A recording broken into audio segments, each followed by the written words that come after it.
લગ્ન પછી દીકરીને પરણાવ્યા પછી માએ દીકરી જોડે મોબાઈલ ઉપર બહુ લાંબી લાંબી વાતો કરવી નહીં, જો પરિવાર હરખે રીતે ચાલે એવું ઈચ્છતા હોય તો. એટલી ઘણી વખત લાંબી લાંબી બિનજરૂરી વાતો ચાલતી હોય. તાર સાસુ શું કરે છે, તાર નણંદે કઈ ખોનન ચેન કરાવ્યો ને, તાર જેઠાણીએ કરાવ્યું ને, ભલે ને કરાવ્યું, એનો પરિવાર છે, એને એની રીતે જીવવા દો ને. તમે વચ્ચે ચંચુપાત શું કામ એને કરો છો?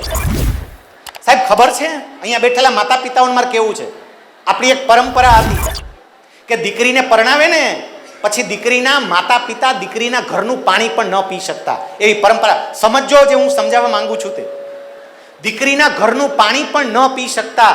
પણ ક્યાં સુધી એ કોઈ જોયું જ નથી, આપણા શાસ્ત્રોએ કીધું છે ક્યાં સુધી દીકરીને ત્યાં પ્રથમ સંતાનનો જન્મ ન થાય ત્યાં સુધી, પછી પાણી પી શકે, રોકાઈ શકે, જમી શકે. તો આવું આપણા વડવાઓએ શું કામ કર્યું હતું? સાહેબ ભણેલા નહોતા, ગણેલા બહુ હતા, બુદ્ધિશાળી બહુ હતા. એને ખબર હતી કે દીકરી નવા પરિવારમાં જાય છે એટલે ત્યાં તકલીફો હોય જ, સીધું સેટિંગ ના આવે, થોડી તકલીફો હોય. અને એ વખતે જો મમ્મી પપ્પા ત્યાં જાય, ત્યાં રોકાય, દીકરી અને મા વચ્ચે મુલાકાત થાય, દીકરી પોતાના સસરાની બધી વાતો કરે, માને ખોટું લાગે અને પરિવાર વચ્ચે તિરાડ પડે. પણ જમવાનું હોય જ નહીં તો પાણી જ નહીં પીવાનું, જમવાનું તો એક બાજુ રહ્યું, રોકાય જ નહીં, ખાલી ઊભા ઊભા જઈ મળી લઈએ, એકબીજાને વાતો કરી લઈએ, પાછા તરત જ આવતા રહીએ. અને બાળકનો જન્મ ન થાય ત્યાં સુધી મળવાનું નહીં, ત્યાં સુધીમાં પેલી દીકરી સસરામ બરોબરની સેટ થઈ ગઈ હોય. અને પછી હવે રોકાય, હવે ગમે એટલી વાતો થાય તો વાંધો ન આવે, કારણ કે હવે બાળક આવી ગયું છે અને બાળક સાથેની આત્મીયતા વધી ગઈ છે. હું બીજી વાત, આ જ વાત બીજી રીતે ઘણી વખત એમ કહું, આ શૂઝ છે ને, શૂઝ તમે 25,000 રૂપિયાના લો, 25,000ના, પણ જ્યારે પહેલી વાર પહેરો ને ત્યારે તમને મજા ન જ આવે. એના કરતાં 500ના પહેલેથી પહેરતા હતા ને એમાં મજા આવે, 25,000માં મજા ન આવે પહેલી વાર પહેરો ત્યારે. પણ એને નાખી ન દેવાય, પહેરાય, થોડોક સમય થાય એટલે બરોબરના એડજસ્ટ થઈ જાય. એમ મારે બહેનોને કહેવું છે કે પહેલી વાર ચશ્મા પહેરો ને તોય માફક ન આવે. તમે જોજો, જેને પહેલી વાર ચશ્મા આવ્યા મજા જ નહીં આવી, એમ થાય કે આ કઈ ચશ્મા પહેરાતા હશે આમ તેમ, પણ પછી મજા આવી જાય. એમ કોઈ પણ નવા ઘરમાં જાઓ એટલે તરત માફક ન આવે, થોડીક વાર તકલીફ પડે, પણ ત્યાં રહ્યો ને તો એડજસ્ટ થઈ જાઓ. એ બહેનો પણ સમજજો અને બહેનોના મમ્મી પપ્પા પણ સમજજો. એવી છે કે પરિવારની સુખ અને સમૃદ્ધિ માટે જો સાચા અર્થમાં તમે સુખી થવા માંગતા હોય ને તો મોટું દિલ રાખી માફ કરતા શીખજો અને માફી માંગતા શીખજો. માફ કરતા શીખજો, મોટું દિલ રાખો, જતું કરતા શીખો, થોડુંક જતું કરો. અમુક વખતે તમે જોજો એટલું આમ પકડી રાખે, એટલું પકડી રાખે, એટલું પકડી રાખે, તમારે કદાચ નહીં થતું હોય પણ અમારે બહુ થાય. એટલે હું તમને કહું કે લગ્ન પ્રસંગ હોય ને એટલે જેમને ત્યાં લગ્ન પ્રસંગ હોય એનો બિચારાનો કેટલોક સમય તો મનામણામાં જ જાય. તમે જુઓ, ફૂવો રિહાણો હોય ને, માસી રિહાણી હોય ને, મામો આમ મોઢું કરીને બેઠો હોય ને, હવે મોઢા એવા ત્રાહા કરવાનું બંધ કરો. અને અમુક ઉંમરે તો બંધ કરો જ, બંધ કરો જ. બહુ પકડી નહીં રાખો, નીચે મૂકો. નીચે જેટલું મૂકો ને એટલી શાંતિ થાય.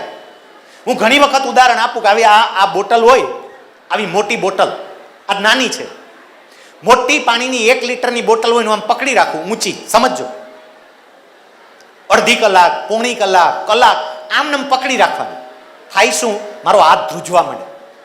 અને હાથ ધ્રુજવા માંડે. આ 1 જ લીટરની બોટલ હોય ને, 1 જ લીટરની, પણ આ જ સાયકોલોજીકલી, મનોવૈજ્ઞાનિક રીતે મને 10 લીટરની ભારે લાગે. આમ એટલી ભારે લાગે, એટલી ભારે લાગે, આનો ભાર વધતો જ જાય, વધતો જ જાય, હાથને પીડા થાય.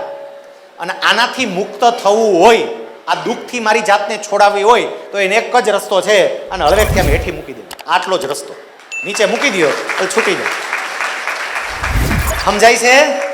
ઘટનાને પકડી નહીં રાખવી. અમુક પકડી, તેદી આમ બોલ્યા હતા મને, હો તેદી વાં બોલ્યા હતા, તેદી સમાજના કાર્યક્રમમાં આવી હતી ને ખુરશી નહોતી આપી મને, ઈ જ ને, તમે ખુરશી નહોતી આપી, ઈ જ કે બીજા? આવી ઘટનાઓને પકડવી નહીં બહુ સાહેબ, નહીં જીવી શકો, મજા જ નહીં આવે.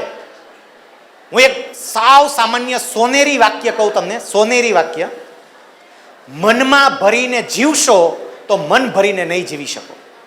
મનમાં ભરીને જીવશો ને, મન ભરીને નહીં જીવી શકો. મનમાં ભરીને જીવોમાં કાઢ નાખો. એક નાની વાર્તા, સરસ વાર્તા છે અને ઘણો બધો સાર આપી જાય છે. એક ડોક્ટર હતા, પોતાની ક્લિનિકમાં બેઠા હતા, એનો એક મિત્ર પણ ત્યાં બેઠો હતો, બંને મિત્રો વાતો કરતા હતા. એક દર્દી આવ્યા, ડોક્ટરે દર્દીને તપાસ્યા ને પછી દવા લખી આપીને દર્દીને દવા આપતા એવું કહ્યું કે આ દવા તમારે સવાર, બપોર અને સાંજ ત્રણેય ટાઈમ 1-1 ગોળી લેવાની છે. અને તમે મોઢામાં મૂકો ને, સમજો મોઢામાં મૂકો ને એટલે તરત એને ગળે ઉતારી જજો, તરત જ મોઢામાં મૂકો તરત ગળે ઉતારી જવાની, પાણી આમ તૈયાર જ રાખવાનું, મોઢા મૂકીને ફટ કરી પાણી પી ગળે ઉતારી જજો. પછી ભાઈ ગયા, થોડીક વાર થયેલી બીજા દર્દી આવ્યા, તપાઈસા, એને દવા લખી આપી અને એને ડૉક્ટરે એવું કીધું કે તમે આ ગોળી લો ને એને મોઢામાં મૂકજો, પછી એને ધીમે ધીમે ધીમે ધીમે આમ ચગડજો, ગોળીને જીભ ઉપર જ રાખજો, ચગડજો, એટલે એકાદ મિનિટ થશે ને ત્યાં ગોળી ઓગળી જશે અને એની મેળે મેળે અંદર જતી રહેશે. પછી એ જતા રહ્યા. એનો મિત્ર ત્યાં બેઠો હતો ને એને પહેલાં ડૉક્ટરને પૂછ્યું કે આ મને કંઈ સમજણ ન પડી. તે એકને એવું કીધું કે ગોળી છે એ મોઢામાં મૂકજો, તરત ગળે ઉતારી જજો, અને બીજાને એવું કહ્યું કે તમે મોઢામાં મૂકજો ને ધીમે ધીમે ચગડજો. આવું કેમ? પછી ડૉક્ટરે કહ્યું કે પહેલી વ્યક્તિને જે ગોળી આપી ને એ કડવી ગોળી હતી, કડવી. અને કડવી ગોળી કોઈ દી ચગડાય નહીં, કારણ કે કડવી ગોળીને ચગડો ને તો કડવાશ આખા મોઢામાં ફેલાય, એને તરત ગળે ઉતારવાની હોય કડવી ગોળીને, એટલે મેં કીધું તરત ગળે ઉતારી જજે. અને બીજી ગોળી આપીને એ તો મસ્ત મીઠી ગોળી હતી, ઓરેન્જ ફ્લેવરવાળી, અને એની મજા આવવી જોઈએ એટલે એમ કીધું કે ધીમે ધીમે ચગડજે. મિત્રો એટલું યાદ રાખજો, આપણા જીવનમાં પણ આ કડવી ગોળી જેવી અને મીઠી જેવી ગોળી જેવી ઘટના બનતી હોય. કડવી ગોળી ગળે ઉતારવાની હોય અને મીઠી ગોળી ચગડવાની હોય. આપણે અવળું કરીએ છીએ, કડવી ચગડે છે. બોલો, કડવી ગોળી ચગડે, યાદ જ કર્યા કરે, યાદ જ કર્યા કરે. પછી મને તકલીફ પડે તો એટલે તકલીફ જ પડે ને, કડવી ચગડસ, તું જે ચગડસ એ કડવી છે, મીઠી ગોળી ચગડ. સમજાય છે ને જે કહું છું તે? સાહેબ, જીવનની એવી કડવી ઘટનાઓ એને ગળે ઉતારતા શીખજો, અને જે મીઠી ઘટનાઓ હોય ને એને ચગડતા શીખજો, અને તો જીવનની સાચી મજા આવશે. આજે પંચાલ સમાજની સમક્ષ મેં જે કેટલીક વાતો કરી છે, સમયની એક મર્યાદા હતી, નહીતર તો આપણે ઘણી વાતો લેત, પણ એક છેલ્લે વાત કહીને હું જાઉં છું. અને એ વાત હું એટલા માટે તમને કહી રહ્યો છું કે તમારો સમાજ, હવે સાંભળજો બધા, ખાલી 3 થી 4 મિનિટ, પણ અતિ અગત્યની વાત છે કે સાહેબ તમારો સમાજ ટેકનિકલી બહુ જ સાઉન્ડ છે, બહુ જ સાઉન્ડ. કારણ કે પરમાત્માએ તમને બાય બ્લડ એ આપ્યું છે. ટેકનિકલી તમે બહુ સાઉન્ડ છો, તમે બિઝનેસ પણ એટલો સરસ કરો છો. પણ હું સરકારની અંદર સિનિયર ક્લાસ 1 અધિકારી તરીકે હતો ગુજરાત સરકારમાં. હું તમારી સામે બોલવા આવ્યો, ખાલી બોલું છું એટલું નહીં, હું ગુજરાત સરકારનો સિનિયર ક્લાસ 1 અધિકારી હતો. પણ ગયા વર્ષે મેં રાજીનામું આપ્યું. ગુજરાતની અંદર સ્પીપામાં હું જોઈન્ટ ડાયરેક્ટર હતો, અને કદાચ આપનામાંથી કોઈએ સ્પીપાનું નામ સાંભળ્યું હોય તો સ્પીપા એટલે ગુજરાત સરકારની એક એવી સંસ્થા કે જે ગુજરાતના દીકરા અને દીકરીઓને યુપીએસસીની પરીક્ષા માટે તૈયારી કરાવી એને સીધા કલેક્ટર, કમિશનર, ડીએસપીના પદ પર પહોંચાડે છે.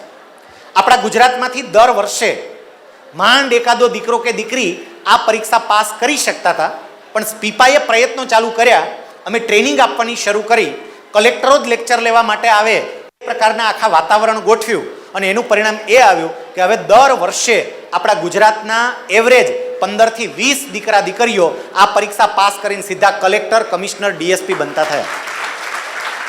પણ હજુ સુધી, જ્યાં સુધી મારા નોલેજમાં છે ત્યાં સુધી પંચાલ સમાજનો એક પણ દીકરો કે એક પણ દીકરી આ યુપીએસસીની પરીક્ષા પાસ કરી આઈએએસ કે આઈપીએસ થયા નથી.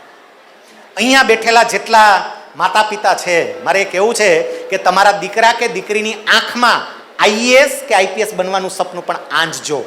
ક્ષમતા તો એનામાં છે જ સાહેબ, ક્ષમતા નથી એમ નહીં, પણ અત્યાર સુધી આપણે એ સપનું બતાવ્યું જ નથી. એક વખત એને સપનું બતાવજો કે બેટા આઈએએસ બન, તને જે સત્તા મળે, તને જે પાવર મળે. એક વખત આઈપીએસ બન, તને જે સત્તા મળે, પાવર મળે, સમાજ માટે તું કેટલું મોટું કામ કરી શકે, લોકો માટે, જરૂરિયાતમંદ માણસો માટે તું કેટલું મોટું કામ કરી શકે, એ વાત એને કહેજો.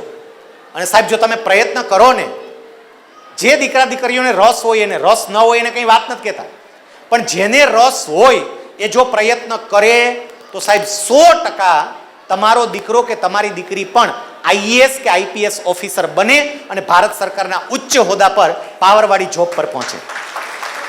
એટલે આજે એક આ નવો વિચાર આપતો જાઉં છું કે માત્ર ને માત્ર ધંધો નહીં શીખવતા, માત્ર ને માત્ર બીજી સામાન્ય નોકરી નહીં. આજે સંકલ્પ કરો 5 વર્ષ પછી પંચાલ પરિવારના દીકરા કે દીકરીઓ પણ આઈએએસ કે આઈપીએસ ઓફિસર તરીકે હશે. અત્યારે જે ગ્રેજ્યુએશન કરી રહ્યા છે એવા દીકરા કે દીકરીઓ અત્યારથી આ પરીક્ષાની તૈયારી ચાલુ કરે તો આરામથી 2 કે 3 વર્ષની અંદર એ પરીક્ષા ક્રેક કરી અને આ પદ પર આવી શકે. તો સંકલ્પ કરજો. એટલે મને એક આ વાત કહેવાનું પણ મન થતું હતું, કારણ કે હું સ્પીપામાં હતો અને મેં જોયું છે કે દરેક સમાજના દીકરા અને દીકરીઓ આઈએએસ તરીકે, આઈપીએસ તરીકે આવી રહ્યા છે, પણ તમે હજી એ બાબતમાં જાગૃત થયા નથી એવું મને લાગે છે. એટલે તમારું ધ્યાન દોર્યું કે આ બાબતમાં પણ વિચાર કરજો. આજના દિવસે વિશ્વકર્મા ભગવાનના ચરણોમાં પ્રાર્થના કરીએ.